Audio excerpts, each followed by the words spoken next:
Hello everyone, आप सभी का बहुत बहुत स्वागत है हमारे इस YouTube channel VK study institute पर। जो भी लोग पहली बार इस चैनल पर विजिट कर रहे हैं, प्लीज़ चैनल को सब्सक्राइब कर लें, साथ ही बेल आइकॉन को भी प्रेस कर दें। और हमारे ज़्यादा अपडेट के लिए आप हमारे टेलीग्राम चैनल से जुड़ जाइए, जिसका लिंक डिस्क्रिप्शन बॉक्स में दिया गया है। और साथ ही साथ हमारे फेसबुक पेज को भी लाइक कर लीजिएगा, जिसका लिंक डिस्क्रिप्शन बॉक्स में दिया गया है। अगर आपके कोई क्वेरी है, कोई सुझाव है, तो प्लीज़ कमेंट सेक्शन में ज़रूर लिखिएगा,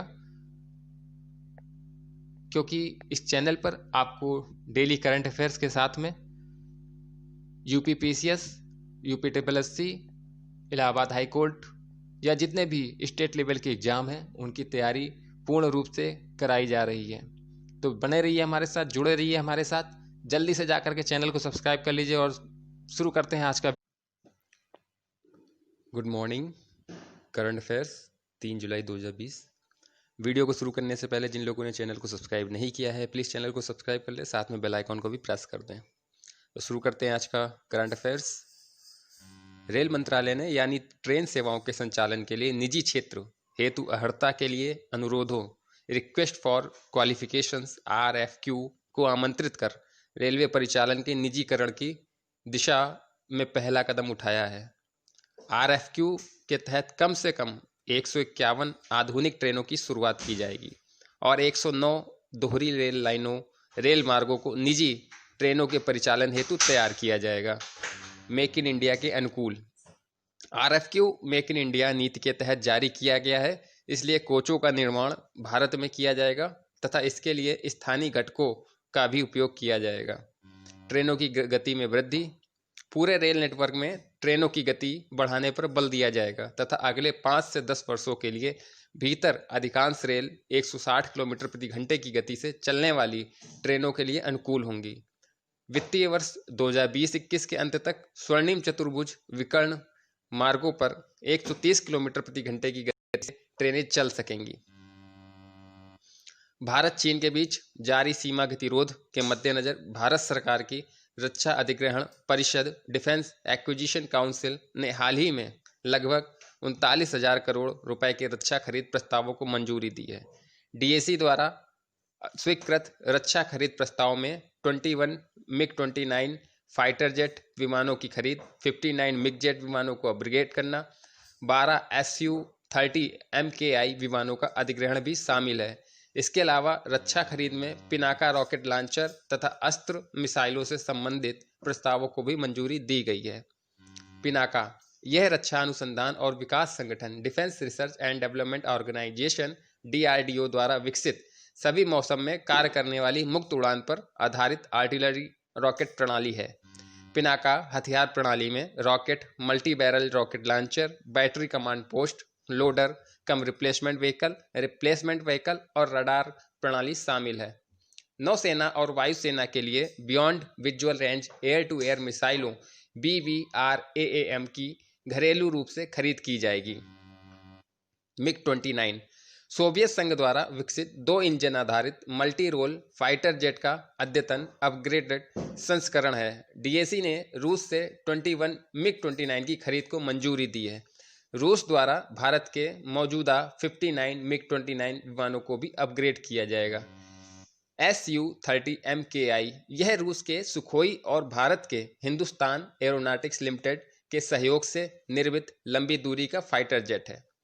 एक उड़ान में यह 3000 किलोमीटर तक की दूरी तय कर सकता है तथा इसमें हवा में ही ईंधन भरा जा सकता है। सरकार द्वारा 12,000 करोड़ रुपए की अनुमानित लागत के साथ हिंदुस्तान एरोनॉटिक्स लिमिटेड से 12 सुखोई Su-30 MKI जेट विमान खरीदे जाएंगे। लंबी दूरी की भूमि आक्रमण आधारित क्रूज मिसाइल प्रणाली। ब्रह्मोस मिसाइल की फायरिंग रेंज क्षमता को 1000 किलोमीटर तक की वृद्धि करना। पूर्णतः स्वदेश निर्मित लंबी दूरी की क्रूज मिसाइल प्रणाली का विकास करना। ब्रह्मोस मिसाइल की फायरिंग रेंज क्षमता को 1000 किलोमीटर तक की वृद्धि करना। पूर्णतः स्वदेश निर्मित लंबी दूरी की क्रूज मिसाइल प्रणाली का विकास करना। अब LRLACM का फुल फॉर्म भी जान लेते हैं। ऊपर इस का प्रयोग हुआ है, तो इसका भी एक फुल फॉर्म हम लोग जान लेते हैं।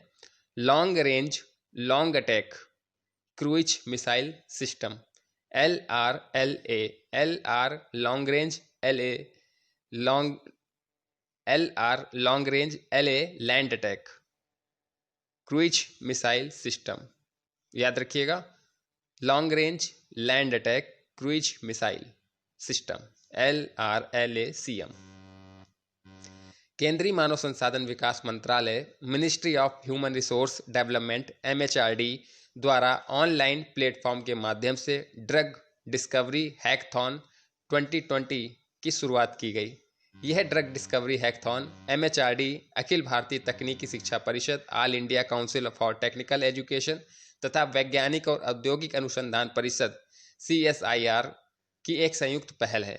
यह हैकथॉन कोविड-19 की दवा की खोज प्रक्रिया को प्रोत्साहित करने के लिए अपनी तरह की पहली राष्ट्रीय पहल है। इस पहल के माध्यम से विश्व स्तर पर जो भी कंपनी कोरोना वैक्सीन को निर्मित करेगी उसे पुरस्कृत किया जाएगा। हैकथॉन कार्यप्रणाली, इस पर भी चर्चा करते हैं। हैकथॉन के माध्यम से MHRD तथा AICTE SARS-CoV-2 की संभावित दवा के अणुओं की पहचान करने पर ध्यान केंद्रित करेंगे, जबकि CSIR इन पहचाने गए अणुओं के प्रभाव, विषाक्तता, संवेदनशीलता एवं उनके संश्लेषण तथा प्रयोगशाला में परीक्षण का कार्य करेगा।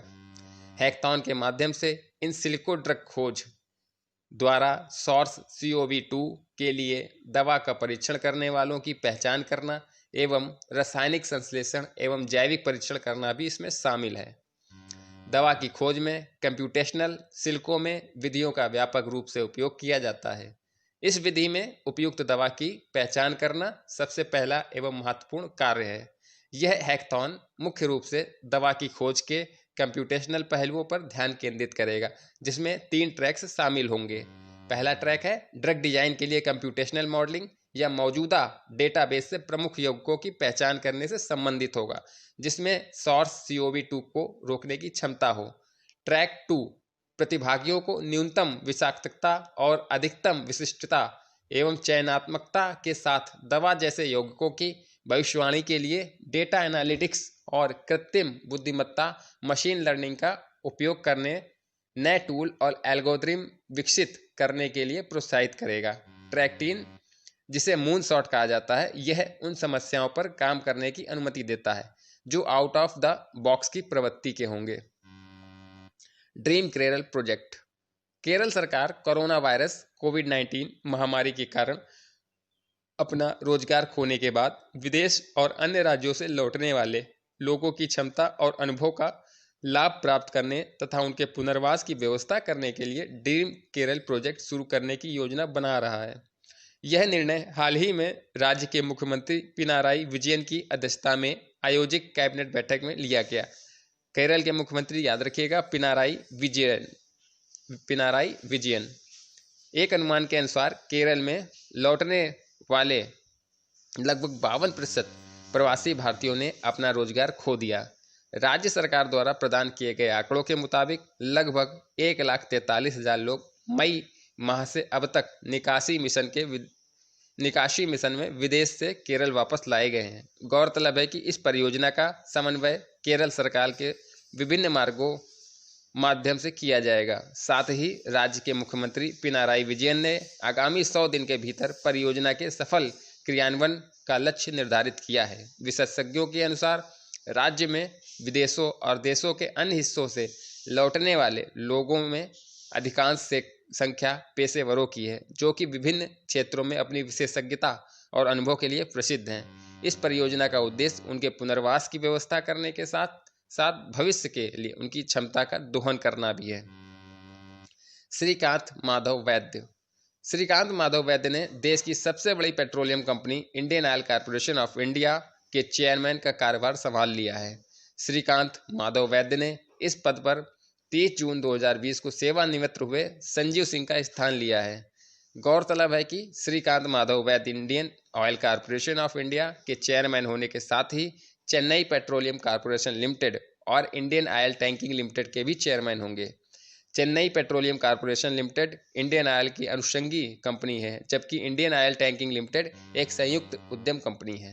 इंडियन ऑयल का चेयरमैन नियुक्त होने से पूर्व श्रीकांत माधव वैद्य इंडियन ऑयल कंपनी के निदेशक मंडल के निदेशक रिफाइनरी के तौर पर कार्य कर रहे थे, जहां उनकी नियुक्ति अक्टूबर 2019 में की गई थी।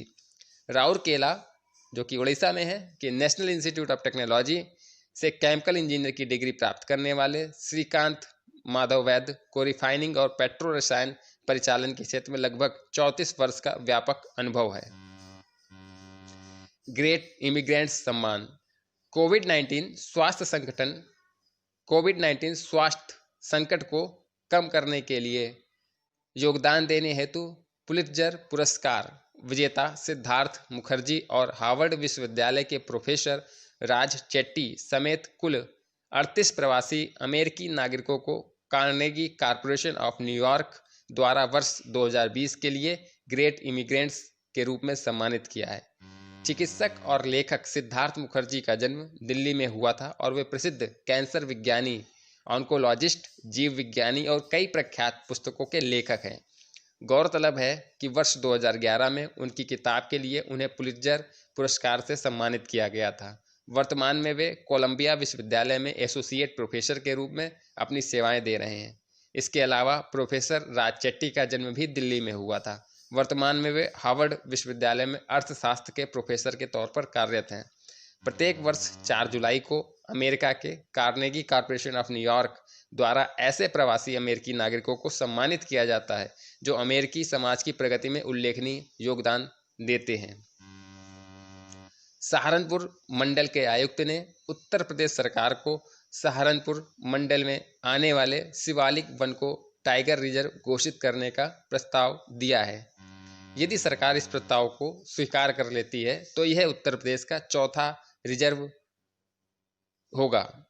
वर्तमान में उत्तर प्रदेश में कुल 3 रिजर्व है, जिसमें Pilibhit tiger, Amangarh tiger reserve और दुधवा टाइगर रिजर्व शामिल हैं। शिवालिक वन क्या है? 33,220 हेक्टेयर क्षेत्रफल वाला शिवालिक वन उत्तर प्रदेश के उत्तरी सिरे में शिवालिक श्रेणी की तलहटी में स्थित है। शिवालिक श्रेणी देश के 4 राज्य हिमाचल प्रदेश, उत्तराखंड, हरियाणा और उत्तर प्रदेश को जोड़ती है। विज्ञान और प्रौद्योगिकी विभाग, department of science and technology के अधीन मोहाली स्थित स्वायत्त संस्थान नैनो विज्ञान और प्रौद्योगिकी संस्थान के वैज्ञानिकों द्वारा कार्बनिक संकर यौगिक का संश्लेषण किया गया, जो स्तन, फेफड़े और यकृत में कैंसर कोशिकाओं की वृद्धि को रोकने में सहायक है। फॉस्फोमोलिविक एसिड का एक अकार्बनिक लवण फॉस्फोमोलिबडेट क्लस्टर पर आधारित ठोस यौगिक पॉलीऑक्सोमेटलेट परिवार से संबंधित है। इस अकार्बनिक लवण में एंटी ट्यूमर गुण की पहचान की गई है। इन यौगिकों में सहायता से कैंसर कोशिकाओं को नष्ट किया जा सकता है। पॉलीऑक्सोमेटलेट अकार्बनिक धातु ऑक्साइड का एक विकसित वर्ग है जो कई प्रकार की जैविक गतिविधियों को संपन्न करता है तथा उनकी संरचनाओं और गुणों में अत्यधिक विविधता उत्पन्न करता है। यह शोध डाल्टन ट्रांजैक्शंस नामक जर्नल में प्रकाशित हुई। देश की राजधानी दिल्ली में स्थित यकृत एवं पित्त विज्ञान संस्थान the institute of liver and biliary sciences ILBS में भारत के प्रथम प्लाज्मा बैंक की शुरुआत की गई। कहाँ पर की गई है? दिल्ली में की गई है। किस संस्थान में की गई है? यकृत एवं पित्त विज्ञान संस्थान ILBS, the institute of liver and biliary sciences. सरकारी आंकड़ों के अनुसार वित्तीय वर्ष 2019-20 में चीन के साथ भारत के व्यापार घाटा ट्रेड डिफिसिट में कमी देखने को मिली है और यह घटकर $48.66 बिलियन पर पहुंच गई है। आंकड़ों के अनुसार वित्तीय वर्ष 2019-20 के दौरान भारत द्वारा चीन को लगभग $16.6 बिलियन का निर्यात किया गया, जबकि भारत ने चीन से लगभग $65.26 बिलियन का आयात किया है, जिसके कारण चीन के साथ भारत का व्यापार घाटा 48.66 बिलियन रहा। गौरतलब है कि वित्तीय वर्ष 2018-19 में चीन के विभिन्न भारत का व्यापार घाटा 53.5 था, जबकि वित्तीय वर्ष 2017-18 में यह कुल $63 बिलियन रहा था। व्यापार घाटा क्या होता है? सामान्य शब्दों में व्यापार घाटे का अर्थ है निर्यात की तुलना में आयात की अधिकता से होता है। जब किसी भी देश का निर्यात कम हो जाए और आयात बढ़ जाए तो वह व्यापार घाटे की स्थिति में चला जाता है। इसी को व्यापार घाटा कहा जाता है। अब आज के वन लाइनर क्वेश्चन पर एक नज़र। भारत सरकार के किस डिजिटल प्लेटफॉर्म ने प्रतिष्ठित ग्लोबल लीडरशिप समिट COGX 2020 में 2 पुरस्कार जीते हैं? माई GOV, जो कि आपको पता होना चाहिए कि जियो के द्वारा इसको चलाया जा रहा है। विश्व व्यापार संगठन WTO ने किस देश की सूचना और संचार प्रौद्योगिकी ICT मॉल पर टैरिफ पैनल स्थापित किया है? भारत। किस पूर्व केंद्रीय मंत्री द्वारा प्रस्तावित सहकारी विकास मंच CDF का नेतृत्व किया जाएगा? सुरेश प्रभु। किस वैश्विक संगठन ने ग्लोबल एजुकेशन मॉनिटरिंग रिपोर्ट जारी की है? यूनेस्को ने। किस केंद्रीय मंत्रालय ने 2.5 लाख रुपए की बीमा कैप के साथ सड़क दुर्घटना पीड़ितों के लिए कैशलेस योजना शुरू करने की तैयारी की है?